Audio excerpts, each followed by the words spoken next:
Yo, yo, yo. Welcome back to week number 4 of Thors-Kin Podcast. We've fucking missed you guys. 7 days. 7 whole days, James, it's been. I know, crazy. How's it been this week after our amazing episode last week? Oh, it's today is almost didn't happen kind of thing. It's been a fun week, to be honest. Obviously, I think we usually record on a Saturday, but today we're recording on a Sunday, and obviously everyone listening is going to be getting this on the Monday. But the problem with that is that made last night not a school night.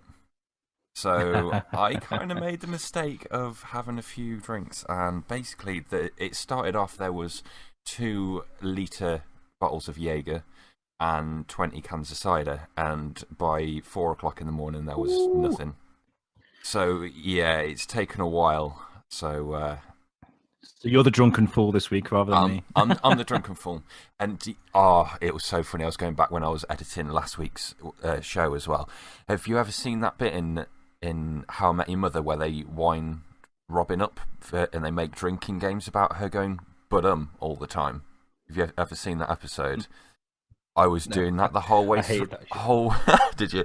I said or about 50 times during the podcast. So yeah, last night I was like, fuck it, let's make a drinking game out of it. So, do you want to carry on with the show? Mine was the first couple of shows, as all you hear from me is so that should be on our description thing. If you like the word and you like awkwardness and welcome to Thors-Kin Podcast. If you like gaps between conversation that go on about 3 seconds past the point of being awkward, then we have a show for you. Oh yeah, we're slowly evolving, and we've had a lot of good feedback from last week's show. Yeah, I enjoyed it. Thanks again, to Xbox for coming on last week. It was a good one to have a guest on it, and yeah, we're going back to just the two of us this week, but it was fun last week. I enjoyed it. We need to do that more often, which obviously we said we'd do even before we started everything. So I'm excited to see who we'll have on next time. And that handsome bastard was across the pond as well, so you're all reachable. The world's our oyster. Well, this week's been really interesting for me. We are moving house. We're moving to the next town down, if you like. So it's been really busy for us. I'm currently sat. If you're hearing a lot of echoes, because I'm sat in my spare room with like 2 pieces of furniture aside me, so it's really echoey. But we have to make do. You don't own furniture, you tramp. Yeah, the guy in the cardboard box next to me went, "Shut the fuck up!" Is that a rocking horse I can see behind you? It is, yeah. That's my friend. It's 2017. Who owns a fucking rocking horse? That's Dougal. Leave Dougal alone. I'll knock you the fuck out, bitch. Dougal the rocking horse. Now, we bought my son's mom, my mother-in-law, bought it for him for Christmas, and when he presses its ear, it starts going, "Ah!" And my little boy, he hates it. He's so scared of it that it's sat in the spare room, doesn't he? It's freaky, I'm not going to lie. I can just imagine seeing Annabelle the doll sat on the back of it just as you walk past one evening. Just like, I don't own a doll. I don't even own a fucking rocking horse. Dougal the fucking horse. Anyway, what was I going to say? Yeah, do you want to hear something very, very strange that happened to me this week then, James? No, I think we should wrap up and okay, crack on with that day. Yeah, cheers, guys. Okay, so my wife put me forward she tagged me on a post for an open audition for an animated movie. Yeah. And I decided for a joke to record myself reading page 1 from The Watchmen, doing different accents. Like 6 panels from the first page, 6 different accents, and I recorded myself doing this. Motherfuckers lapped it up. They loved it. They give me a part in the movie, so now I'm a fucking movie star, bitch. You're a movie star. Is it like when you say an animated movie? So they have to have a certain amount of budget to get this animated. What's it all about? Because when you turn around to me and say I've got a spoken part in an animated movie, is it made in PowerPoint? I have no idea what the movie's about. It's full sort of like there's lots of visuals on their Facebook. I don't want to even mention the name in case there's some sort of contract clause, and I kind of fucked myself up. But it's all very mysterious to me. For all I know, the part they've given me is a tree. Your spoken part is the tree. Were you one of those kids at school that was always just like the tree or the saucer or something like that in the background? You were the path that everyone walked on. I like going south. It's like going downhill. Those weird trees from Lord of the Rings. But otherwise, apart from all that, I reckon you're made as long as you have a role as an Ent. Yeah, I forgot what they were called. Good segue. Anyway, so movie-wise, I have movies. One before last week's episode, which I wanted to talk about, but it was E3 related, and I didn't want to get into that. But I went and watched Valerian last week, which I'm glad I have a subscription for the cinema, because if I'd have paid to see that, I'd been upset. Yeah. I told you, didn't I? I told you before you even went to watch it that I was scared that movie would get put straight into the same basket of who gives a shit for where Jupiter Ascending went. And yeah, there's just so many of those films that they could have been so good, but they're just, whether it was directing, casting, just maybe it wasn't destined to make a great film in the first place, even if the comic was good. There's a lot of films like that I just think.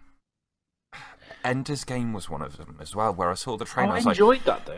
I enjoyed that. Yeah, okay, but the concept of it was really, really cool. I like we're fighting for survival. If this one battle goes wrong, humanity's wiped out. I can get behind all of that. But then just the execution of it, I don't know. But with Valerian, then, go on. I was going to add to Ender's Game. It's quite horrifying, actually, that that kid gets told afterwards that the game he's been playing were actual people. Can you imagine playing Halo for like 4 hours straight and then somebody saying, well, you know the people you've been shooting and blowing up and ripping the heads off, well, they were real people. You'd be fucking mortified. Yeah, you were controlling an android. Yeah, fuck that. Valerian, I really wanted this to be good. I mean, I went into this not knowing much about it. I was a bit skeptical because of Cara Delevingne. I got nothing against this girl at all, but her resting bitch face makes my milk turn sour. Honestly, she looks so, even when she's looking like she moves really sexily. I get why she's a model, but like her face, like she's that stiff throughout the whole movie. Sometimes I went with my wife and she brought it up actually. Her face is that stiff when she's talking. It looks like her mouth isn't moving at all. It just looks like they've dubbed it wrong, you know. To be fair, I'll probably be stiff watching that whole movie too. Like a bit of Cara, do you? Just a bit. It starts off with some really dodgy CGI. I mean, it's beautiful to look at through the whole film, but the beginning bit starts off with these life forms that collect these pearls, and they harvest these pearls, and then it's like a really peaceful. It's very Avatar-esque, you know. They're on a beach. It's very beautiful, but the CGI just doesn't look real. It doesn't feel. I don't know. It's really strange. And then these spaceships start crashing on their planet, and it goes a bit haywire. And it's okay. So then you go to this. What's that kid's name out of Spider-Man 2? The one that played the Green Goblin with the big fucking forehead. Oh Christ! I don't know his name, but yeah, the weird-looking motherfucker, the one that looks like Gollum's second cousin. Him next to Cara Delevingne for the whole fucking movie, right? I was just a bit blown away. I was like, this is crazy. This is an alien movie for sure. Get Amanda Siegfried in there and you've got a fucking trio. And what kind of saved it for me was, actually, I'll come back to that because it's fucking hilarious. And I yelped really loud in the cinema. Okay, so it's dodgy CGI type sci-fi movie. There's a load of boners in there, really strange fucking mistakes that they left in there that even I have to watch movies like a couple of times to find out the mistakes. Usually I'm not that clever. But with this one, I mean, like, it shows you this kid using rocket boots to fly through the sea and stuff. And then literally the next scene, they're stuck on a cliff and Cara Delevingne gets taken away. He's got to try and get up the cliff. And there's these butterflies and he's meant to grab a butterfly and fly through the air. But I was thinking, use your fucking rocket boots, dickhead. Do you know what I mean? Stupid little things like that. They messed up, you know.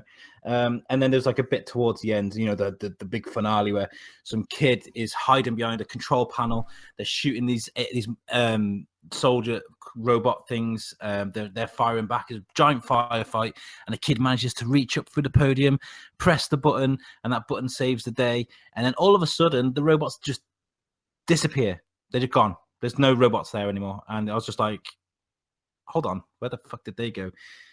And then you had... Did you just spoil the entire film? Film, however I said that. was that the ending that you've just said? Spoiler alert. I'm really sorry, but I'm actually saving you guys money. Yeah, don't go and watch it. It sounds like a big pile of shit, to be honest. There's Rihanna as well, halfway through it, dancing like a fucking drunken penguin. I mean, there's a lot of Rihanna fans out there. I get it. She's hot. She's talented. When she was first about, like, I really appreciated her talent, but she looks like she'd done a few lines and went into dance. To be honest, she just looks awful. And the saving grace was a really camp pimp version, fucking Ethan Hawke. Remember Ethan Hawke? Oh, Training Day, Ethan Hawke. Was it Mark in that, or was it Mark Wahlberg? He was in Precinct 30. He's been in loads of movies. Yeah. Was he in The Purge? The first Purge? He was in The Purge, yeah. Anyway, he's a fucking really, like, he's a pimp where Rihanna works or whatever. Anyway, he's like, welcome to my... Oh, he's just so fucking camp with, like, all the makeup and stuff. I was like, that's Ethan fucking Hawke. That saved it for me. That made me laugh so much. No, this movie for me just... I came out of it and I was just like, what the fuck was that? And my wife was the same, and she's optimistic as fuck when it comes to movies. So, yeah, if my wife hates it, you should hate it too. That's what I'm getting at. Yeah, I came out of Kong. Also... Oh, go on. Go on, sorry. I came out of Kong, did you say? Yeah, I came out of Kong Skull Island like that. The last fight scene was so cool, where it was throwing that big fucking lizard squid thing into all of the islands. But the rest of the film, I was like, what the fuck? Like, 1 minute ago, it just reminded me when you said he was jetting through the sea one moment and then they were on a cliff the next. Of in Kong, where they were just in the bamboo forest one moment, and then they were on a mountain top the second, looking all, doing like a squad pose together. I was like, what the fuck? It makes no sense. There was a scene in Kong as well, which really fucking annoyed me, right? So they made a big thing out of this voyage on this ship. They're going on an adventure, and they're on this ship, right? And there's like, you see, there's like 3 choppers on the ship, right? There's like 3 of them. You can see it. It pans around. The next thing you know, there's about 18 fucking choppers heading. Are you dying? I'm dying. I've got hangover death syndrome. So yeah, Kong, 18 choppers that they made out of 3, like heading towards the island. They're all getting blown out the fucking sky and shit. When originally you see 3 on the ship, which really annoyed me. And there was also going back to Valerian quickly. There was this one bit throughout the whole movie. Poor Cara Delevingne gets all sorts of shit thrown at her. Like, there's one bit where she has to put like a jellyfish on her head, like a giant jellyfish thing. And then she gets spewed upon by this fucking other alien. Then she gets lemon drizzled on her head because this guy wants to eat her. And she gets covered in all this shit throughout the whole film. And then they did the whole generic, oh, I love you, kissy face scene. And I'm thinking, dude, she just had a fucking jellyfish on her head. Put the thing down. What fucking hell, man. Kids these days, they don't give a shit where it's been, do they? So yeah, Valerian. They wanted to like it.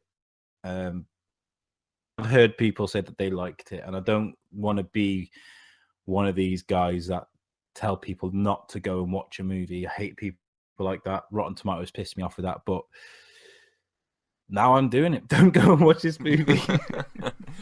Sounds like a steaming pile of shit. Yeah. But I watched that last week.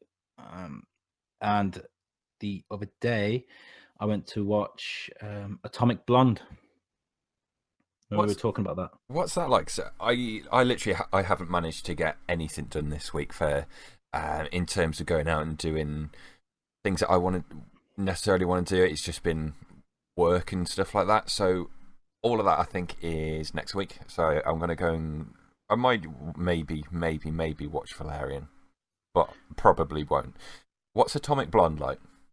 I'm not going to spoil Atomic Blonde because I think a lot of people are going to like this movie. I mean, there were bits that I liked, and the worst thing for me was her accent. And I know it's always talked about when an English guy does an American accent and an American guy does an English accent, but she kept dropping this accent. There were times where because she's meant to be like an English agent in it, yeah. And there's just times where she's just talking full on American, like they've just left these whole bits of dialogue in where she's American, and I'm thinking, what the fuck's going on here, man?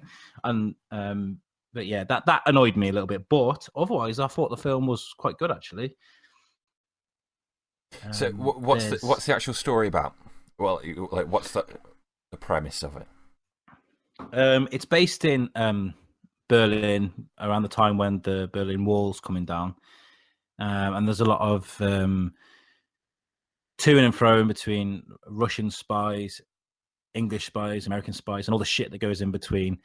Charlize Theron plays an English agent, and basically at the beginning, there's some guy gets killed and a watch gets taken off him, and inside this watch is a film, and in that film is the name of every single undercover agent in Berlin at the time. I get you. So it's basically, yeah. James McAvoy is another agent that's already in Berlin. And Charlize Theron's character is going to go meet up with him. They're going to go find this film and kick and tear their way through Berlin to get it. And you know, as I was saying a couple of weeks ago, how it's sort of that trailer's got that upbeat soundtrack, that it's really upbeat, really 80s kind of. And I was saying to you, no, let's remember it's the soundtrack to a trailer. They can't play that through the movie. Well, they play that whole soundtrack for the whole movie. It's crazy. Even during the quiet bits, there's always a bit of in the background. It's quite good. Nice. But yeah, there's a few things. I want you to watch it first before I start bringing up the little bits. Yeah, we can kind of come back to that if you want. I did, however, I completely forgot. I managed to go and see Dunkirk. Like eventually a little bit late to the party. I'm halfway there, except my sound effects is more. We've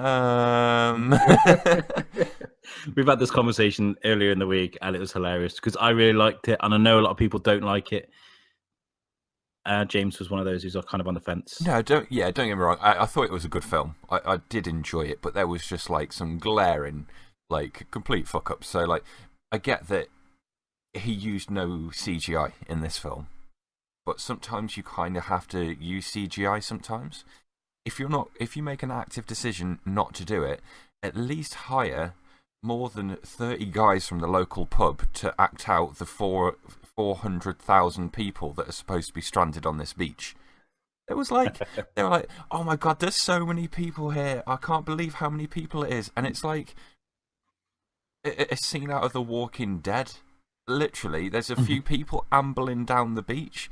It's like when you go down to Wales, like out of season, where like even the ice cream shops aren't open to get yourself a fucking a fab from, and you see like the two people walking their collie down the beach. That was it. That was literally it. And yeah, I get you with that. I mean, like with like they had a big budget for this film by the looks of it. It's Christopher fucking Nolan. You need to give him a budget, a director like that. But I don't know. I think they did it okay. I mean, you're not going to get 400 people to stand, 400,000 people, never mind 400 people, to stand on a beach while they film. But those sort of things do ruin movies, don't they? There's small little details. Yeah, and like when it was actually happening, obviously they were getting absolutely the snot smashed out of them. And there was 2 scenes where 2 Stukas come down, drop a few bombs, about 20 people died, and that's it. And when you compare a film like that to something like Hacksaw Ridge, which is a different story, but it's the same premise. It's a rescue story. It's about saving life within the war. They still used a lot of action to kind of put in context why it's important to save these people. Whereas with Dunkirk, it was like a couple of people got shot, and then when everyone arrived, it was like, so what? There's a couple of blokes on the beach just having a bit of a holiday.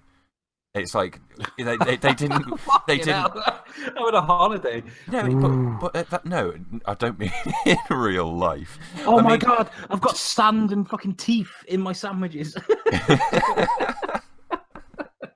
I've got bits of body in my tuna sandwiches that I'm taking to the beach. No, it's just stop shooting at me. Despacito's come on, stop shooting at me. Dance. But that's the kind of feeling that I got from it, was just when I didn't care for anyone. That was the biggest thing. Like, I think Tom Hardy and Harry Styles were the 2 that like you cared for most, and like Harry Styles was a dick in it, and Tom Hardy was decent in it, again doing his fucking weird Bane voice. I don't get why he does a weird voice in every film that's he's how in. He talks. That's his normal voice, isn't it? He doesn't talk like a fucking supervillain. Oh, he doesn't sit at home, and when he's doing like that bedtime story on CBeebies, doesn't sit there going, "You think darkness is your friend? I was born in it." Like, he just that for me really killed it, because before all that, you had cartoons and the animated movies of Bane, and he was some fucking Mexican wrestler. And then instead you get fucking Darth Vader, or Sean Connery. Then you will have my permission to die. It's very strange. But no, yeah, I didn't really care for any of the characters. I think they really missed out on getting the sense of scale, and I don't think they used enough of what would be a typical sort of like run and gun action movie to put into context why it's important to save these people. I don't know. I just struggled a lot with it being a little bit slow. Why I didn't call it a war movie though, as such? That like when I was talking about it, I said I wouldn't put it in the category as a war movie. It's more of a thriller, sort of a movie, a horror movie. Like when he's walking through that town, and you hear that first gunshot, bam! Oh my God, it made me jump. Yeah, that made me jump. Like you don't see the Germans really, I think, and as well, if you can do that without showing an army and still make people scared, I think that's quite a talent. I mean, that in itself, I think. Yeah, I get what you're saying, but the point being is that I don't think it would have been much to have a few more scenes where they sat there all. They can hear all the gunfire from that.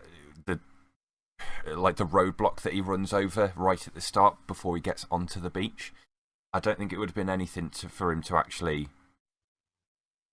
them to all sit there and basically just be shitting themselves, basically, and have loads of fire coming towards them and something, just to have a bit of perspective on, holy shit, we really need to get off here quick, because it was like 2 hours of, oh my God, we need to go, and then right at the end, though, again, 5 Germans came over the sand dunes. How are those 5 Germans going to wipe out the apparent 400,000 people? Do you know what would have made that movie so much better? Cara Delevingne. stormtroopers, bitch. Can you imagine, right? Okay, they'd have been fine. They'd have just been lasers flying everywhere. No one would get shot. World War II would have had no casualties because they can't fucking hit their target. They'd have been like, this is fine. This really is a holiday. Take a fucking war movie. Why has nobody done this yet? Take a war movie, have a word with George Lucas and say, we're going to have a bit of fun. You know, he's got a sense of humour. He's done the Family Guy thing. But take a big budget war movie like Saving Private Ryan and just replace all the Nazis with fucking stormtroopers. But don't tell anyone until the end. So right at the end, stormtroopers come over the fucking dunes. Just show like an all shot up, torn, flamed fucking Nazi flag on the cover. Don't give any spoilers away.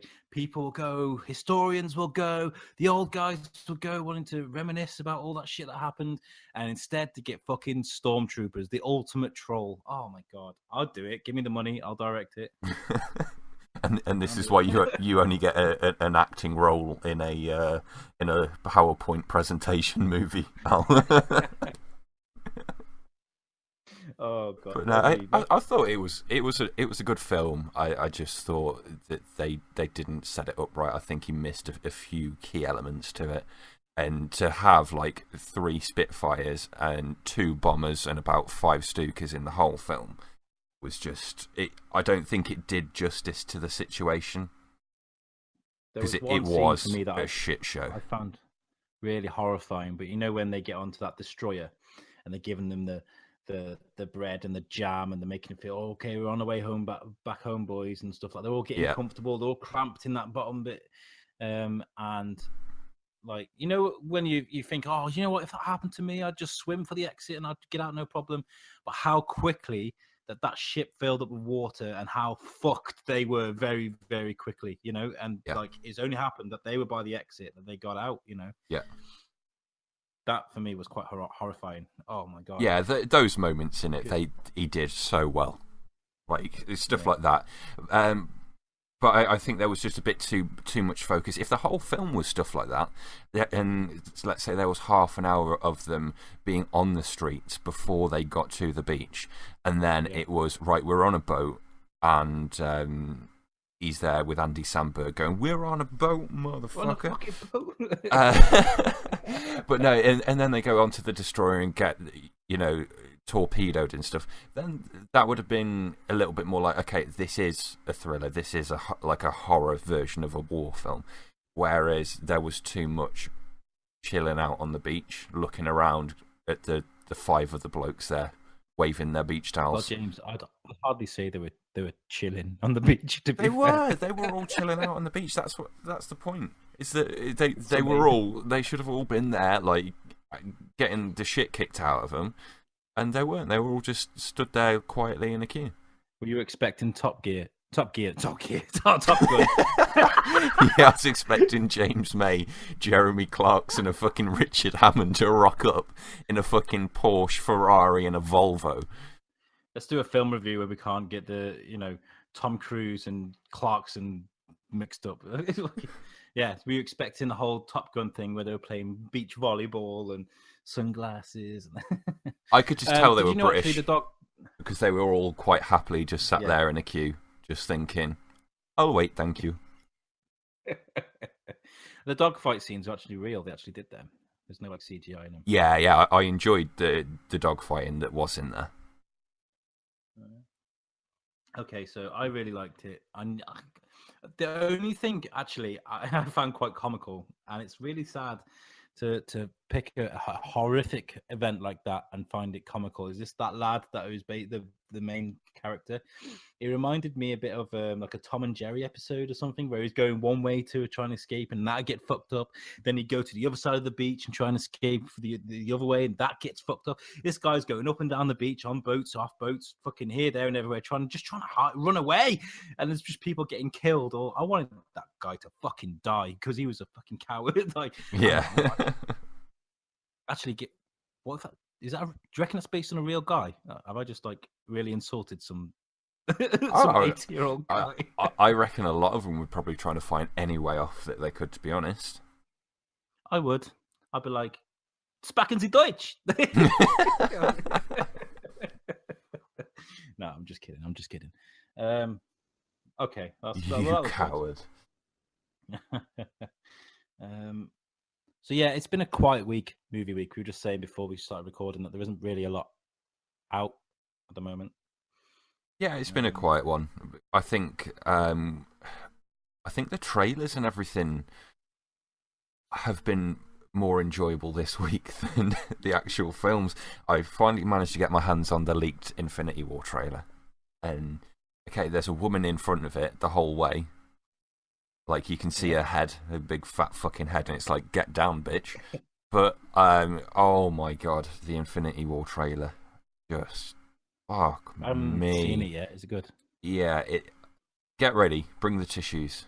And not for that. I mean, you're going to cry. Oh, really? Okay. Yeah. I just think a lot of people are going to die. I think Iron Man's fucked. I think Cap's fucked. We know Cap's going at some point. I think it's going to be at the hands of Thanos. And just everyone is just going to get the shit beaten out of them. I hope Black Widow dies. I hope she dies. I hope they do a spin-off episode that's 5 minutes long and they just put it out on YouTube. And it's just Black Widow dying. She gets mugged. Really she just gets mugged and stabbed in the street or something. I thought you said she gets mumps, like the disease. Yeah, she gets mumps. and the antibiotics don't work, and just it follows a story of her appointments with the hospital, but they keep getting delayed, and there's a whole lawsuit involved, and it's a horrendous ordeal for her. And in the end, she dies, and then no more Black Widow. Talk about resting bitch face. She annoys the tits off me. Scarlett Johansson. Yeah, she's one that I want to punch in the tits. Her in general, or tits. just the character? Her in general. Oh, okay. I'm not a massive fan. I mean, I'm not going to stand there and defend her, but you know. I think out of the two, if you were to have a Joker moment where you snap a pool cue over your knee and give one half to Cara Delevingne and one half to Scarlett Johansson, I think I'd rather end up having to hire Cara Delevingne at the end of it, though. That's how much I don't like Scarlett Johansson. Yeah, so after a month, we're going to wrap up Thors-Kin Podcast. Thanks for joining us on this journey. The only thing I would get upset is if they kill off Groot. If they kill off Groot, I'm done. Fuck you, Marvel. Bye. Never coming back. Just grow it back. Just replant him. It's all right. Another fucking movie of Baby Groot. Baby Groot's fucking awesome. Don't get me wrong. He's funny, and I like all that crazy shit. But I prefer the whole "I am Groot." That fucking crazy fucking. I love that guy. He saved that movie for me. Fuck me, I'm gonna have to do some editing to lower that volume. Jesus Christ. Oh, the neighbour's wondering what the fuck is going on next door. No, I know what you mean, though. At the end of Guardians 2, where they do like the little montage of him getting older, where he goes to like a teenager again, I was like, you know what, I really enjoyed Baby Groot, but I'm glad that he's growing up again. Like, it was all right for the film, nailed it for that one film, but yeah, he needs to be back as normal now, I reckon. Yeah, I think it's a gimmick, isn't it? And it's a gimmick that's short-lived. Baby Groot, you know, I love the power of Groot, you know.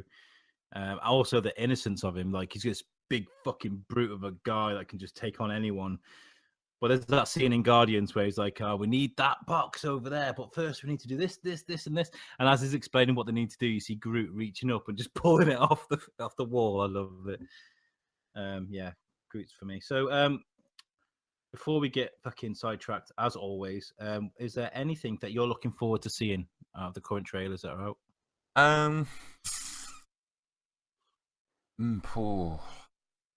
My big one is I just can't wait for all of the Marvel stuff to get kicking in again, to be perfectly honest. Okay, well, I'm looking on IMDb now at the newest batch of releases of the August 18th. Yep. And you've got Dark Tower. Yeah, so Dark Tower is like another one of these ones that I think can fit into the same category at the end of it of Who Gives a Shit, right along Jupiter Ascending and Valerian. I hope it's good, though. I don't think they the trait. I'm not one for like cheesy lines, and when when I could predict exactly what they're gonna say at the end of that trailer, I was like, I bet the last line is he kills with his heart, and it's I kill, and he looks at the camera with my heart. And I was like, fuck you, you cheesy bunch of motherfuckers. But if they do it well, it looks like it could be all right. Be interesting to see Matthew McConaughey as a villain rather than stripping off. Never be a villain to me. That guy could be as evil as he likes, and he's still got my heart. No, when I first watched this trailer, I was like, "Oh my god, they're doing Dark Tower!" Look, I've never read the Dark Tower books. I do hope to pick them up soon. But I've heard a lot of really good talk about them. People really like them, and those books are really like out there, really, brilliant. And so when I heard they were doing the movie, I really wanted this to be good, and I was invested in the first trailer. But I go to the cinema every week, and every time I see this, it gets cheesier and cheesier and cheesier and cheesier. I'm worried for Idris Elba after this movie. I know the guy is castable in pretty much anything. Yeah, he needed that Bond role. I think that he needed to get snapped up as Bond. Because that obviously didn't happen, and then he's like, "Well, I guess I'll do Dark Tower." Yeah. So. Okay. Are you not on IMDb at the moment? Are you? I'm not. No. You reel down the list, and we'll just. No, I was just going to say, everything. Out of 100, how much do you think of a Metascore Dark Tower is receiving right now? 34. Fuck off. You're on IMDb right now, aren't you? No. Did I get it right? Look at what it says. 34. You got it on the fucking page. Round of applause for myself. I am a fucking psychic. Get in. Me and my girlfriend do this all the time. We played a game the other week. We were just sat in having a few drinks, like casual alcoholics do, and we were just like we were looking at just YouTube videos, and we were going down all of these just pop stars and stuff like that. We was like, I wonder how old Will Smith is now and all that kind of stuff. And I guessed about like 5 or 6 right in a row. Bang on their age. I'm psychic. Oh my god. I'm fucking psychic. You're going to leave me and join fucking Rotten Tomatoes. Don't do it, man. Before that, it was actually 17th of August. We're going back a bit. And that's Hitman's Bodyguard with Ryan Reynolds and Samuel L. Jackson. AKA London's Fallen, AKA White House Down, AKA Lethal this Weapon. time just with Ryan Reynolds. Now it looks good. It does remind me of Lethal Weapon. Yeah, I reckon it'll bring a bit more character to one of those types of films, and it with a bit of a lighter tone. I think it'd be good, that one. My only fear for this movie, I really like the look of it. I laugh every time I see the trailer. It looks great, but is that they haven't shown their full hand with their trailers. Like the best bits are in the trailers. That's my only worry. I don't want to laugh at the same jokes as they're doing that. You see, before I started doing this fucking thing, I used to avoid trailers like it was the plague. But now we have to review them. I don't see him all the time. Yeah, god damn it, you. You're so inconsiderate, having to watch trailers to do a show. Ryan Reynolds, we know, is funny. We've seen him in a lot of movies, cheering people up. That kind of dickish role that he plays. We know he can do that, and also because of what's it called? Fucking spy movie, Kingsman. Motherfucker! I just watched it the other night. I watched that earlier. He's funny. I watched it earlier, hanging out my ass on the sofa. I was just like, I need something to just like chill out to, so I stuck Kingsman on. I enjoyed that more and more each time I watch it. That scene in the church where they go nuts and just fucking killing each other.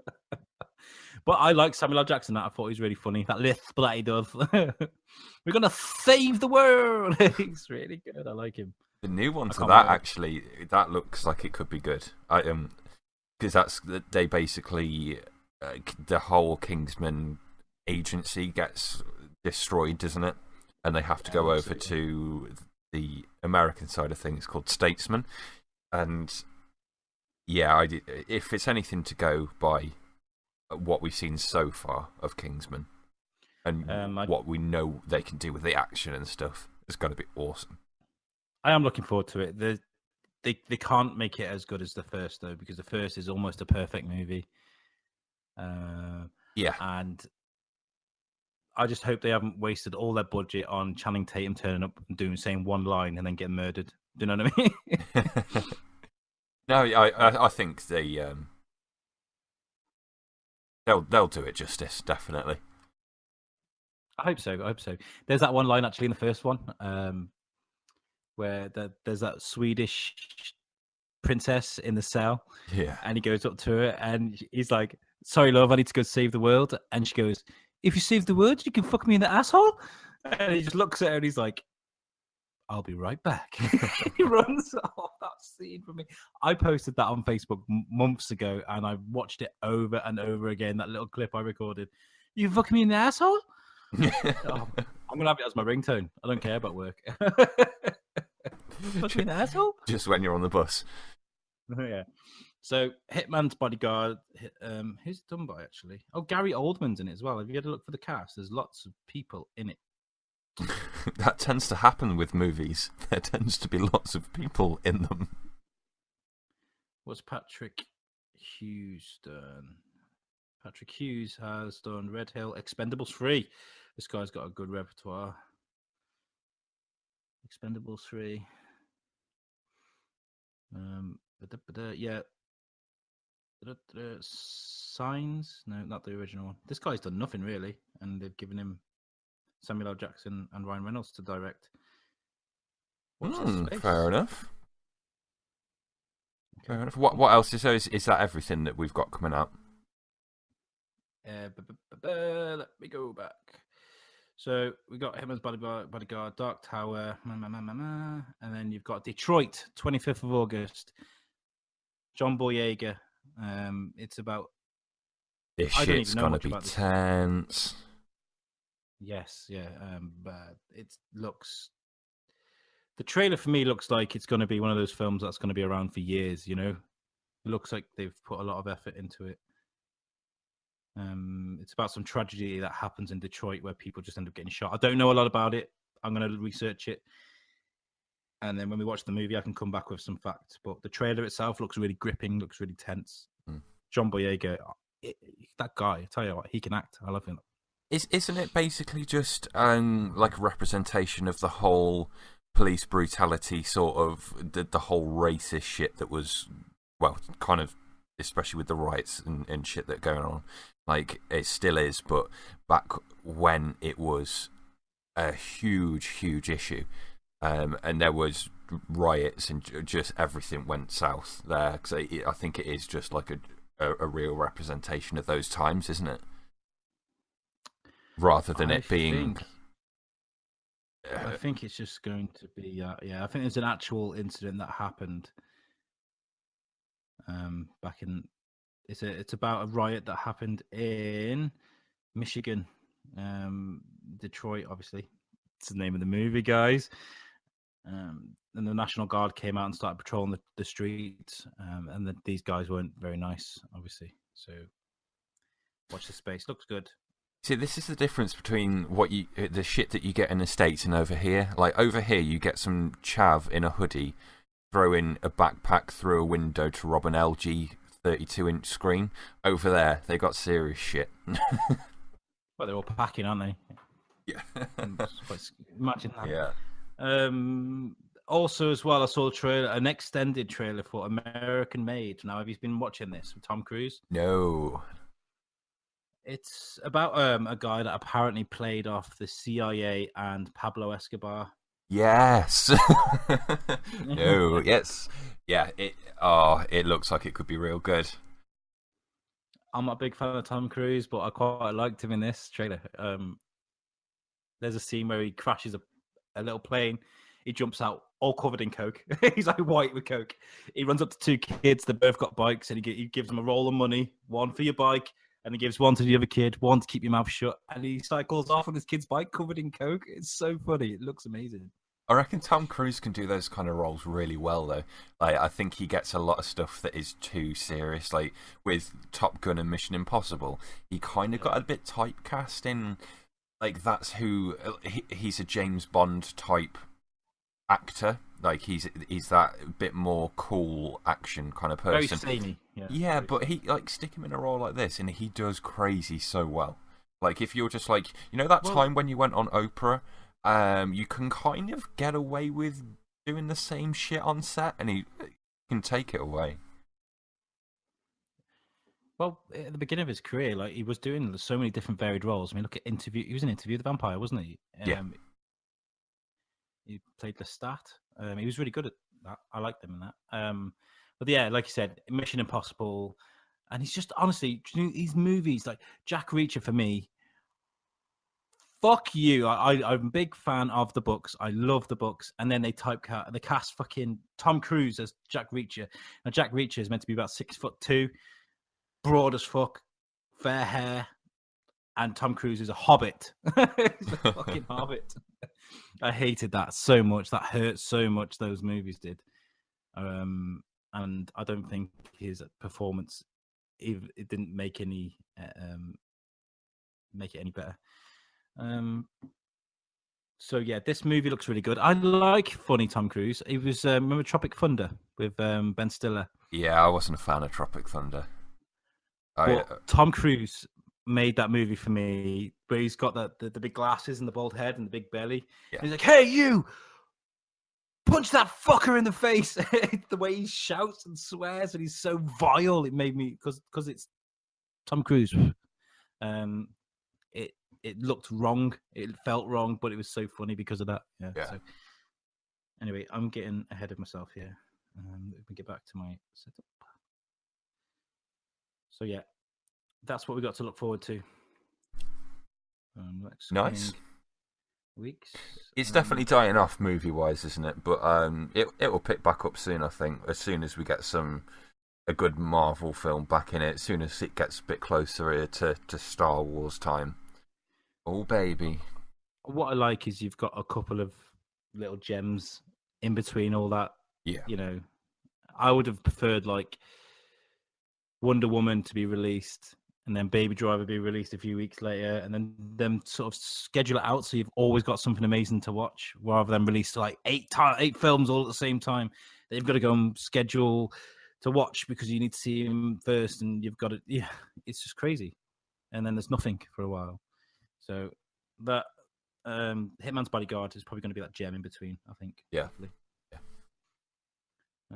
So anyway, anything else that you're looking forward to? I've just rambled on for fucking ever and ever.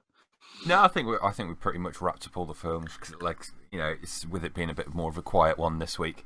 I don't know. Do you want to move past the whole film side of things? Do you want to push it on? I wanted to punch you through the fucking screen in your face, because I've lost my whole will to do anything in my life because I've been playing nothing but Halo the last few years. Yes, good man.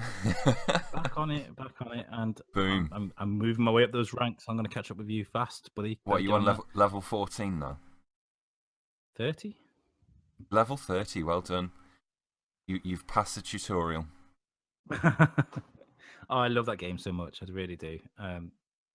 And you know what? The next Halo, because when I first got this game, when it first released anyway, I wasn't really truly invested until you were like, "Oh, you got to get it, man. We'll play it together and stuff." So I did.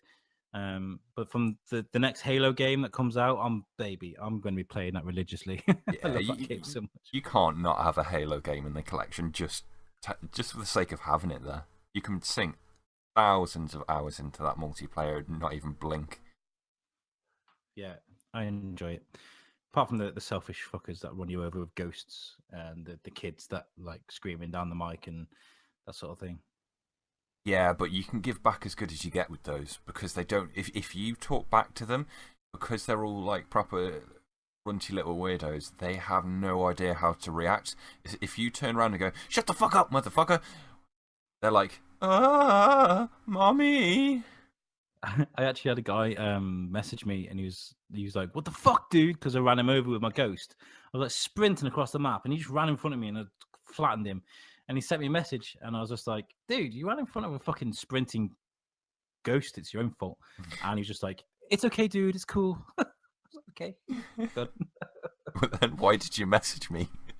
You took your time to go back through, figure out who it was, search for them, write the message out. But no, it's okay. It's okay. Yeah. I love internet crybabies. I don't know whether you want to tackle anything else first, but that kind of set me up perfectly to talk about some internet crybabies related to gaming. Can I throw my dickhead of the week at you? Babe, you can throw your... Oh, you did. Dickhead of the week. Oh, sorry. I thought you said someone else. Yeah, cool. Right. Bye. Right, okay, so, dickhead of the week. So, with this one, I've got to kind of take you back to... Remember No Man's Sky? The game? Oh, yeah, that piece of shit. That big steaming piece of shit, yeah. Okay, so what happened with No Man's Sky basically is, just to paint the picture fresh again, they Hello Games, I think there's a team of about 17 people, work on this incredibly ambitious project, and are rolled out on stage, I think like 3 times in a row on E3 and stuff like that. To they marketed the shit out of that this game will be the second coming of Jesus Christ, basically. And it comes out, and people started noticing that, hang on a minute, this game file size is like 14 gig or something like that for this apparently infinite game. Is there something wrong here? And it comes out, and basically it's a hot mess. It's buggy, it's glitchy as shit. There's no content whatsoever. It was supposed to have multiplayer, and Sean Murray, the head of Hello Games, was kind of in his awkward sort of pseudo-Irish accent. It was like, well, you know, you've got multiplayer, but, you know, even though that's Welsh, but his accent just confuses the fuck out of me. And basically, it doesn't have multiplayer. Someone actually made a list of all of the features that was in it, that they promised, compared to how much was actually in there. And I think about 60% of the feature set got cut. That's not like, we'll shave that and we'll sell it later as DLC. It got cut. Like, just shit bust wasn't there. And basically, people just let the game die. It did so well in sales, and then about, I think, 72 hours later, there was about 5% of the people still there. The player base just dropped off a cliff. It was awkward, and Hello Games and Sean Murray just disappeared from Twitter. They were really active before, and that's where we've been for the last 12 months. So the other day, they release an update. They spent 12 months working on this update to try and bring back features to it. It's got multiplayer now. It's got this, that, and the other. It's got story to it, and it's free. Great, right? So Ryan McCaffrey, who is... he works at IGN. He's like the token Xbox guy at IGN, like the kind of thing where if there was a zombie apocalypse, he would be the first to die. Like he just. But the problem is that he spent a lot of time recently trying to be very neutral with his points of view. He doesn't seem to be like whichever side of life that he wants to actually vote for, if you will. He always tries to have the middle ground and that kind of like, no, let's coexist, you know, it's not about console wars, it's about what's good for the industry, this, that, and the other. But he kind of puts himself out there, literally setting himself up. He holds his chin out there ready for a sucker punch. And he made a comment the other day that basically, stupidly, I didn't screenshot it. It's all been deleted now because of the shit that he got for it. Basically saying, amazed at the reaction of all of the gaming community about the free, in big capital letters, free update for No Man's Sky. They've spent 12 months hard at work to fix issues. Gamers need to be, to quote unquote, get less entitled. And it kicked off a shitstorm. Basically, so this is a guy who gets paid because gamers take their time to go to the site to view his content. And he's basically just putting out a complete bullshit point of view out there, insulting the people who essentially put food on his table, saying to get less entitled. Now, I get that. Stop being a spoiled brat. Yeah, exactly. Now, there are situations where gamers do need to get less entitled in certain situations, I will admit. But I don't think this was really one of them. It was a full price game, so it was $60, £45 for a full physical release. It was wheeled out, like I said, 3 times on stage and promised what you will get over and over and over. It was hyped up to shit.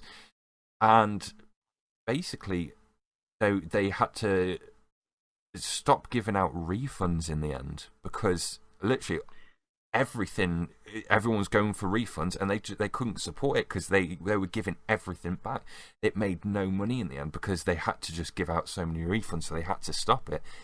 And it was just that was false advertising just through and through. They even had a situation where the PEGI stickers, the age certification, the PEGI logo, they put stickers over it to change it because of the content that was cut.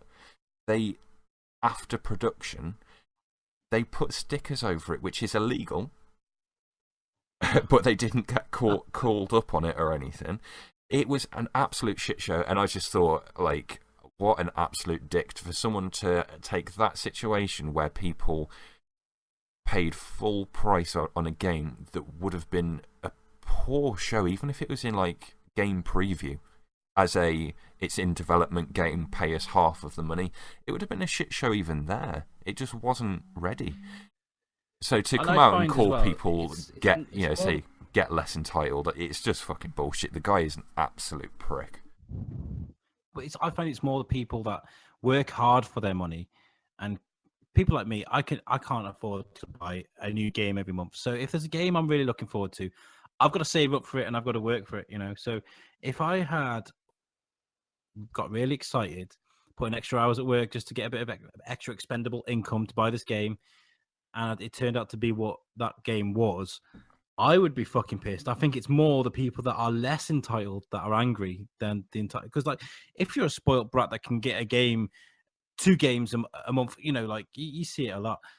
You just toss it to one side, wouldn't you? You wouldn't. You just be like, okay, next, let's get on with Anthem. Let's play Destiny. Let's play this, that, the other. I find that the louder voices are going to be the people that really wanted their money's worth and they didn't get it. So they're entitled to be pissed off, and this guy is wrong for saying that. Exactly. Like, you are right. Everything's relevant to what your income is and everything. If you can afford to just have disposable games and stuff like that, then fair enough. But I'd even argue at that point, if you're paying for it, it doesn't matter. It's still, you know, however, $60 if you get. Let's just say you got paid you don't want to be, but let's just say you got paid $6 an hour. That's 10 hours out of your life that you saved up working for that.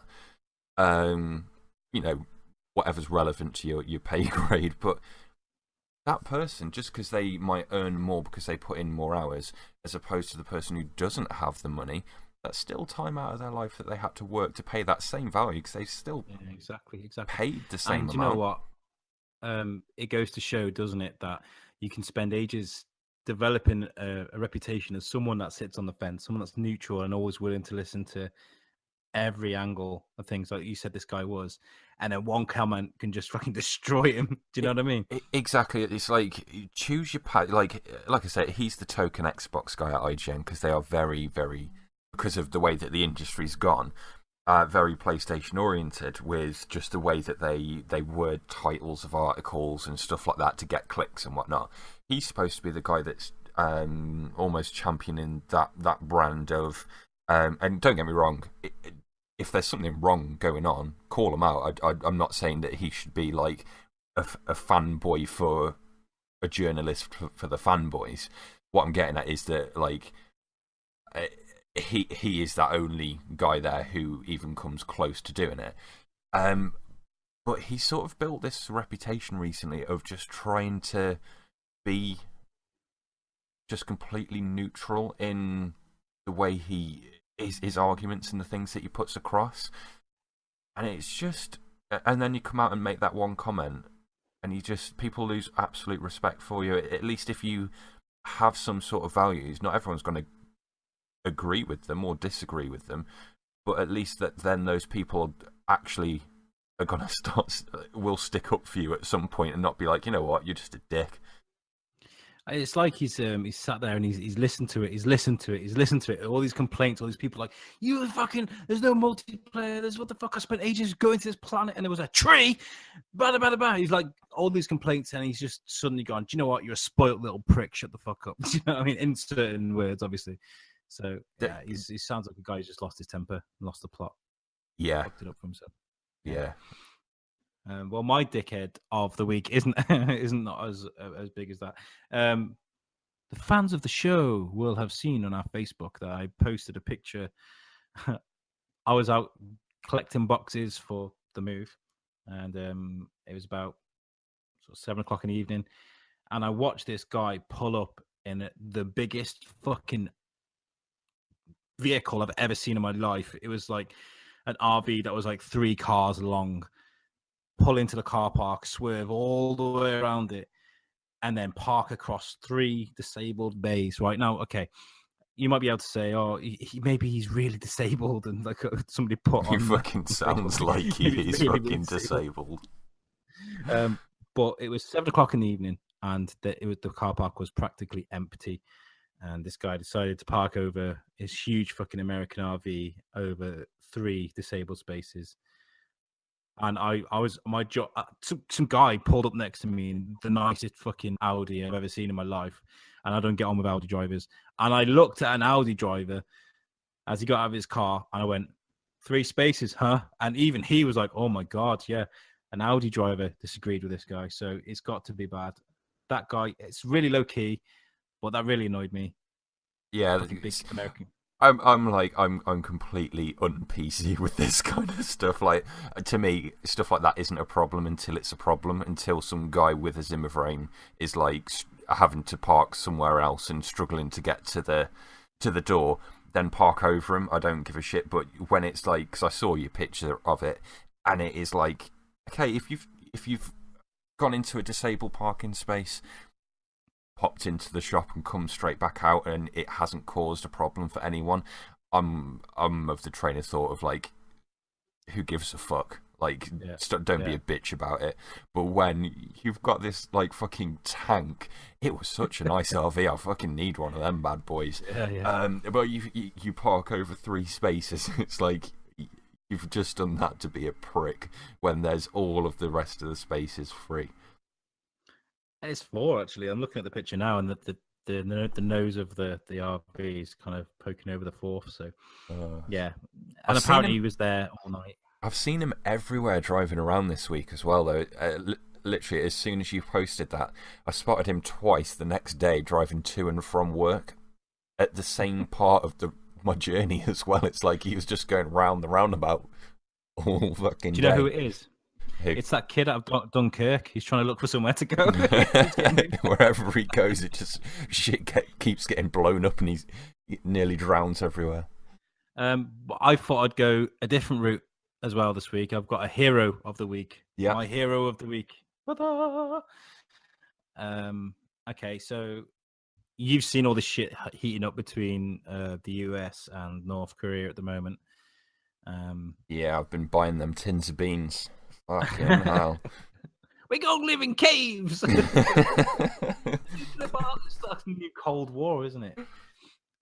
At least we might actually find the real Bin Laden now if we all got to go live in caves. Well, instead of doing what most presidents do and showing a bit of class and decorum, don't be silly. Donald Trump decides to throw his shit on Twitter, which he needs to stop, by the way, because who the fuck doesn't think North Korea has Twitter? You know, he's going to annoy people, isn't it? You know, or sometimes it can take the smallest thing to tip someone over the edge. You know, and he wrote Donald Trump, military solutions are now fully in place, locked and loaded. Should North Korea act unwisely? Hopefully, King Jong-un will find another path. Okay, that was more George Bush. Did you say earlier that you got a place in a voiced role in an animated movie? Yeah, but I'm playing a tree. You're not playing the president of the United States, are you? We got the best bombs ever. We got the best bombs. Okay, so yeah. That tweet there is very aggressive. He's basically saying, like, you fuck up North Korea and we've got plans, you know. Basically. Oh, hang on a minute. You said this is your hero of the week. Are you calling out Trump the hero for threatening to nuke the world? No. In comes Cal Penn. Now, you might remember Cal Penn from, he was in Van Wilder. He's the guy who's like, I want to learn the art of muff diving. He's the crazy Indian guy that follows Ryan Reynolds. He was in Harold and Kumar and recently in Designated Survivor with Kiefer Sutherland, which is so fucking good, by the way. You need to watch that on Netflix.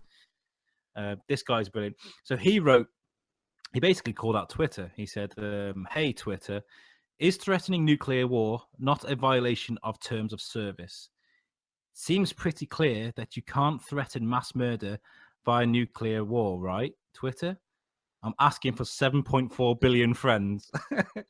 And what he's done is he's screenshotted all the rules and regulations of Twitter underneath. And it says, examples of what we do not tolerate includes, but is not limited to behavior that harass individuals or groups of people with. And it lists violent threats, wishes for the physical harm, death, or disease of individuals or groups.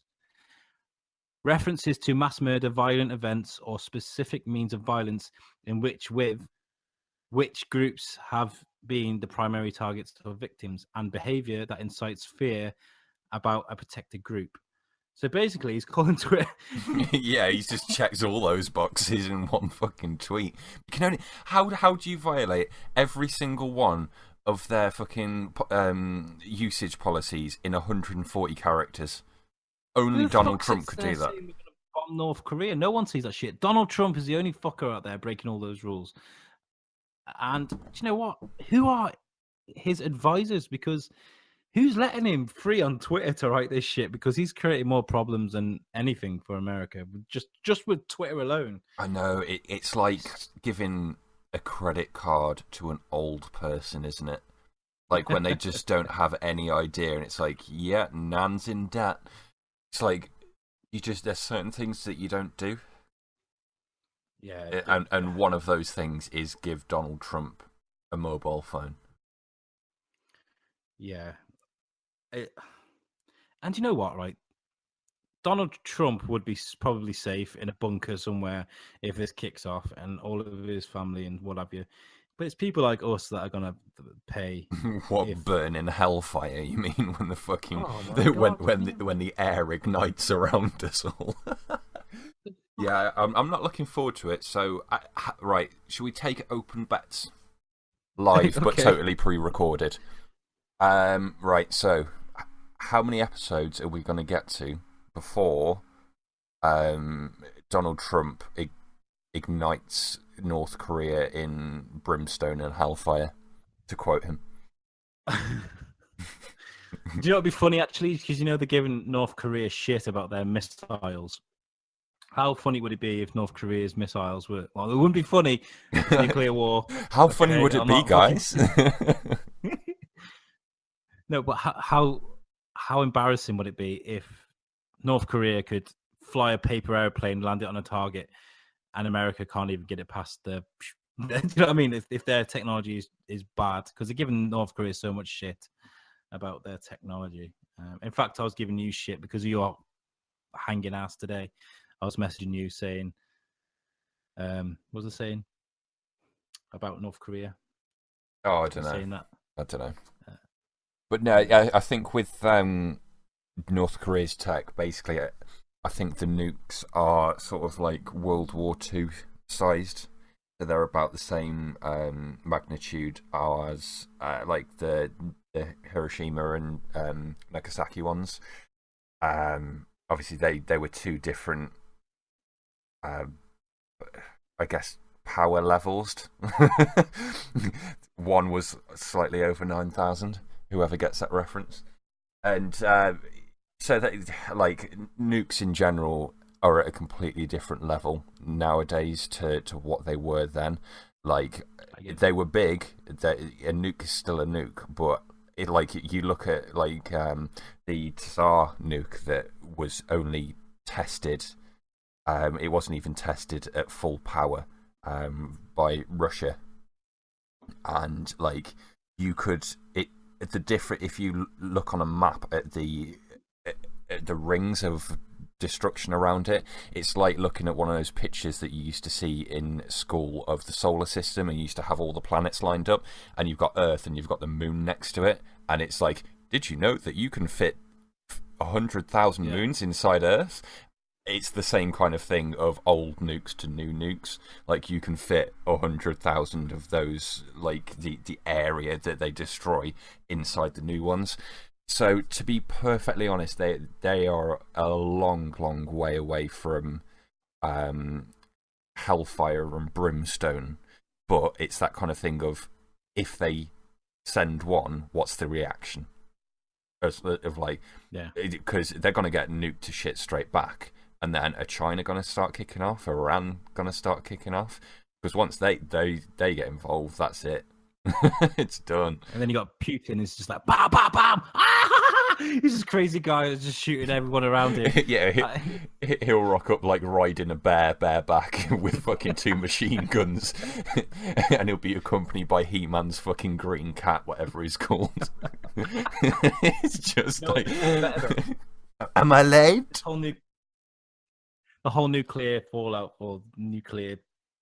It's like a second Cold War, isn't it? It is. Oh, we've been in Cold War with sort of alongside the States with other countries. With everything that was going on with Russia recently. That's been going on for just showboating for a long while. Like, mate, no doubt, it is and has been a Cold War. Like, this isn't something new at all. This has been going on for a while already.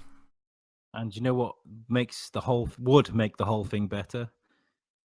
Cara Delevingne. Stormtroopers. Well, guys, that's been our show for this week.